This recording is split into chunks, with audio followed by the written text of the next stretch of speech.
missään sulavasti liikuttaa.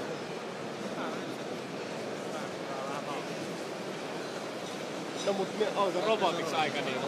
Joo. Wir haben soeben den Start des Smartbirds miterleben können.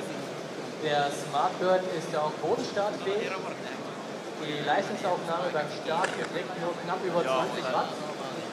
Und wo wir uns im Reiseflug befinden, sind lediglich 10 Watt notwendig, um die Höhe zu halten. Das ist kein Scheiß.